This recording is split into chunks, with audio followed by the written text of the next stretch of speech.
Hi and Assalamualaikum everyone. My name is Nurul Hanis binti Rozani, Bachelor in Quantity Survey Hons, study in Kuala Lumpur University of Science and Technology class, formerly known as the Infrastructure University of Kuala Lumpur, IUKL. Now, I would like to present about my research, a review of veterinary clinic building requirements in commercial premises, as acronym VCBRCP. So, in my slide, I will talk about the introduction, include with the problem statement, and then the aim and objective, and then the methodology, and then the result, include with the recommendation, significant area in veterinary clinic, and then discussion, conclusion, poster review, and thank you notes.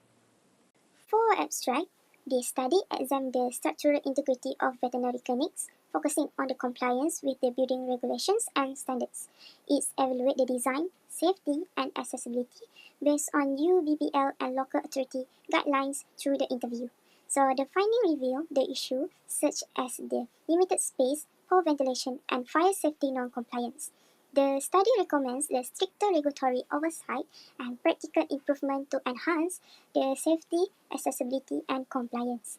These recommendations provide the valuable guidance for policymakers, architects, and veterinarians in planning effective clinical facilities that ensure the animal welfare, public health, and adherence to essential regulatory requirements. So, before we move to introduction, I would like to show the problem statement that causes me to do this research. So, the first one is the poor fire safety system. So, many veterinary clinics lack of the full compliance with the fire safety requirements. Inadequate the fire protection put animals, staff, clients, and property at the serious risk. So, the second one is the ventilation air quality. So, lack of the proper air filtration and circulation increase the humidity and airborne contaminants. So the third one is the hygiene and infection control. So use of a non-sanitary material and poor cleaning practice rise the risk of the disease transmissions. So for the introduction, veterinary clinics play the vital roles in supporting animal welfare, protecting the public health, and maintaining the ecological balance. So they provide the extension service such as the medical care, disease prevention, and public education. But their safety and effectiveness rely on the proper design and structural integrity. So, in the Malaysia urban areas, the growing demand for veterinary clinics highlight the needs for compliance with the UBBL and local authority, fire safety, and public health regulations. Yet, some clinics still show no compliance, posing the long-term risk. So, this study explored the practical importance of the veterinary clinics designs, identifies the existing issues, and recommends the improvement. So, the key elements is include regulatory authority, space requirements, ventilations and lighting, fire safety emergency exits, accessibility, and waste management.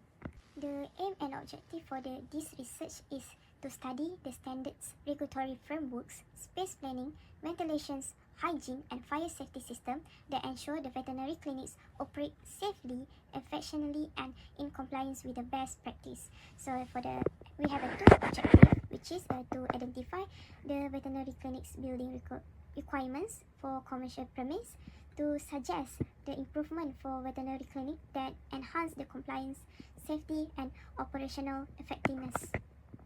In methodology part, I use 5 methods to do this research, which is identification of problem statement, aim, research objective, and research question.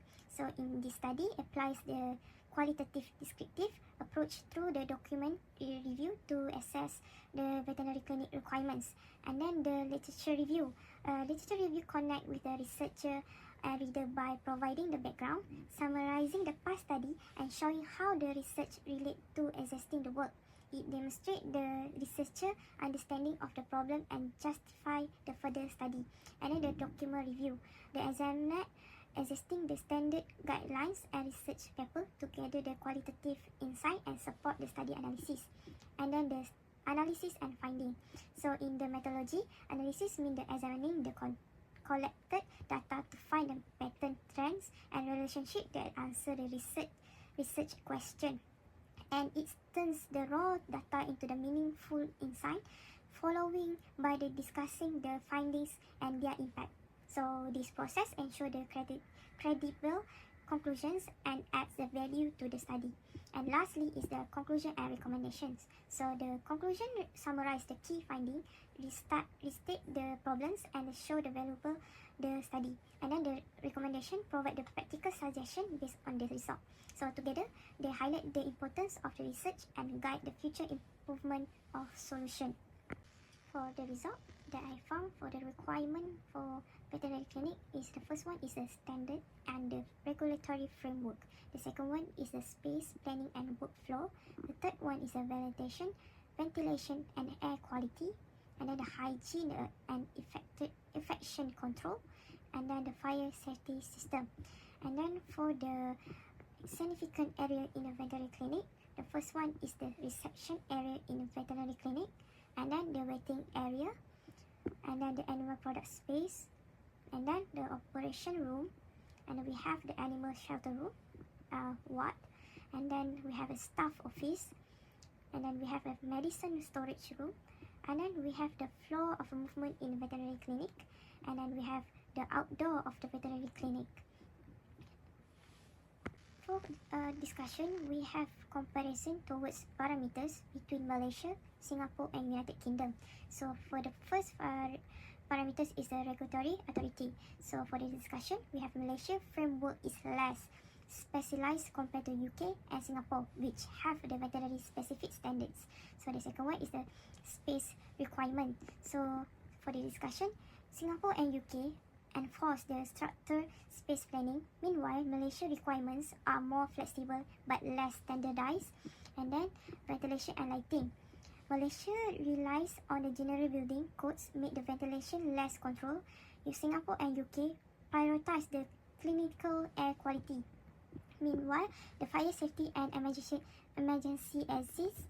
Fire safety is emphasized across all three. But Singapore and UK apply veterinary specific and integrated fire safety, while Malaysia follow the general building safety codes.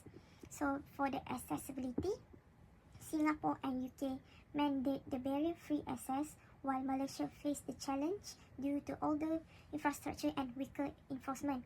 So for the waste management, all three regulate waste management, but Singapore and UK have a stricter veterinary specific compliance, while Malaysia relies on the general environmental law. So for the conclusion, veterinary clinics play a vital role in animal welfare, public health, and ecological balance.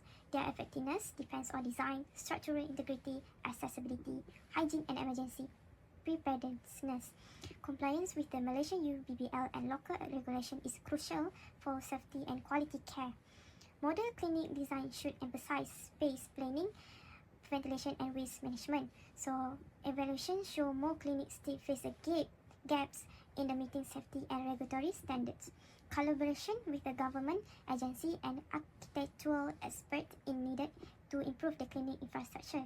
For recommendation, I suggest the acronym SAFE-VET, which is S for standards, A for area planning, F for filtration, E for the environmental hygiene, V for veterinary fire protection, E for the efficiency, and T for the total compliance. So if you want for more detail, everyone can review my poster through this slide. That's all for me. Thank you.